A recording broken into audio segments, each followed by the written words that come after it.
آپ نے فرمایا صلی اللہ علیہ وسلم المجاہد من جاہد نفسہ، اصل مجاہد وہ ہے جو اپنے نفس کے خلاف جہاد کر سکے۔ تمہارے اندر یہ دشمن تو بیٹھا ہوا ہے، تکڑا ہے، تمہیں کنٹرول کرنا، چلے وہ باہر کے دشمنوں سے جہاد کرنے کے لیے تم نے ٹانگے کو گھوڑے کے آگے باندھ دیا۔ اور ایک دفعہ حضور سے پوچھا گیا ای الجہاد افضل یا رسول اللہ، اے اللہ کے رسول سب سے افضل جہاد کون سا ہے؟ فرمایا ان تجاہد نفسک فی طاعت اللہ، اپنے نفس کے خلاف جہاد کرو، اسے اللہ کا مطیع کرو۔ یہ جو اندر کی کشمکش ہے، کشاکش ہے، یہ جہاد فی سبیل اللہ کا نقطۂ آغاز، اللہ کا مطیع بنانا ہے نفس کو۔ اس کے ساتھ دو سب لیول اور ہیں۔ اس نفس کو بھڑکانے والی ایک قوت ہے انویزیبل، اور ویزیبل بھی ہے۔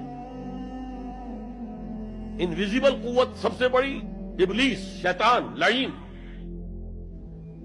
اور اس کے چیلے چاٹے جنات میں سے، اور ویزیبل میں انسانوں میں جو اس کے ایجنٹ ہیں، جو فحاشی کو کلچر کا نام دے، یہ اس ابلیس کے چیلے ہیں۔ ان کے خلاف جہاد نہیں کریں گے آپ، اگر آپ ان کے خلاف ایگریسو ایٹیٹیوڈ اختیار نہیں کریں گے تو آپ ان کے دباؤ میں آ جائیں۔